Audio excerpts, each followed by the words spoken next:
भगवान विष्णूंचा कुर्म अवतार. भगवान विष्णूंच्या दशावतारांपैकी कुर्म अवतार हा दुसरा अवतार आहे. समुद्र मंथन सुरू झालं होतं. देव आणि दैत्य दोघेही एकत्र आले होते. अमृतासाठी वासुकी नागाला दोरखंड करून मंदार पर्वताला मंथनासाठी वापरलं गेलं होतं. समुद्र मंथन सुरू असताना आधाररहित मंदार पर्वत पाण्यामध्ये खाली जाऊ लागला आणि त्यामुळे मंथन थांबू लागलं. तेव्हा भगवान विष्णूंनी घेतला कुर्म अवतार. विष्णूंनी विशाल कासवाचं रूप घेतलं आणि समुद्राच्या आत जाऊन त्या आधाररहित मंदार पर्वताला आधार दिला. त्यांनी त्या पर्वताला आपल्या पाठीवर घेतलं.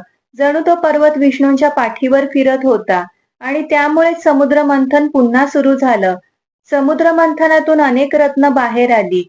शेवटी अमृत देखील आलं. पण हे शक्य झालं कुर्म अवतारामुळे. कुर्म अवतार म्हणजे काय?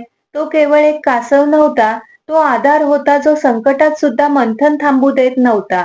कधी कधी आयुष्यात मंथन सुरू असतं, पण मन शरीर थकायला लागतं आणि वाटतं आता बस.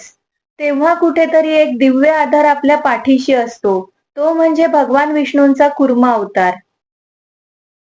ओम नमो भगवते वासुदेवाय नमः.